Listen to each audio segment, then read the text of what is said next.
கம்மி தான். சரி சரி. ரைடு வேறு கொஞ்சம் பார்த்து பார்த்து தான் ஓட்டிகிட்டு இருக்கேன் நான். சரி சரி.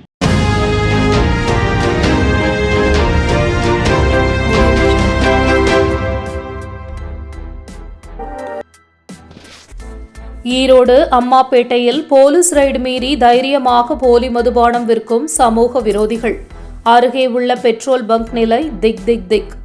ஈரோடு மாவட்டம் அம்மாப்பேட்டை அந்தியூர் ரோட்டில் உள்ள இந்தியன் ஆயில் பெட்ரோல் பங்க் அருகே செயல்படும் அரசு மதுபான கடை எண் 3803 அருகே தள்ளுவண்டி கடையில் காவல்துறையினர் அதிரடியாக ரெய்டு வருவார்கள் என்று தெரிந்தும் தைரியமாக போலி மதுபானங்களை 2 மடங்கு விலையில் சட்டவிரோதமாக விற்பனை செய்து வருகிறார்கள்.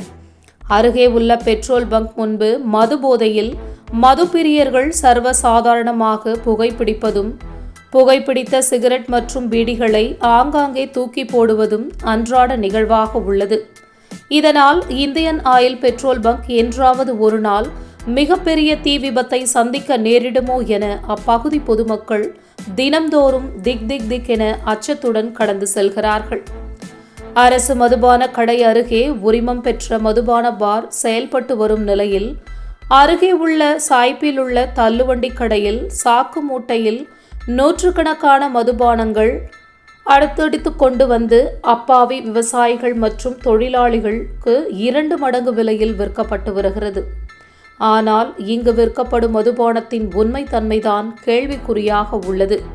காரணம், மதுபான பாட்டில் எங்கிருந்து வாங்கி வரப்படுகிறது?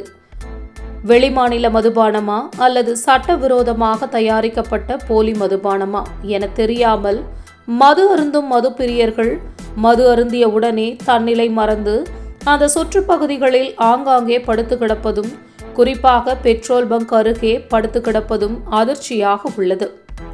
மேலும் மதுபானம் அருந்திய மதுபோதை ஆசாமிகள் சர்வசாதாரணமாக பெட்ரோல் பங்க் அருகே புகைப்பிடிப்பதும் புகைப்பிடித்த மீதி தீத்துண்டுகளை தூக்கி எறிவதும் சர்வசாதாரணமாக காணப்படுகிறது.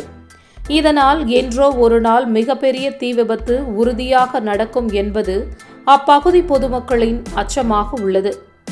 காவல்துறையினர் தொடர்ந்து கண்காணித்து சட்டவிரோதமாக மது விற்கும் நபர்கள் மீது குண்டர் சட்டத்தில் கைது செய்து நடவடிக்கை எடுத்தால் மட்டுமே அம்மாப்பேட்டையில் போலி மதுபான விற்பனையை முற்றிலும் தடுக்க முடியும்.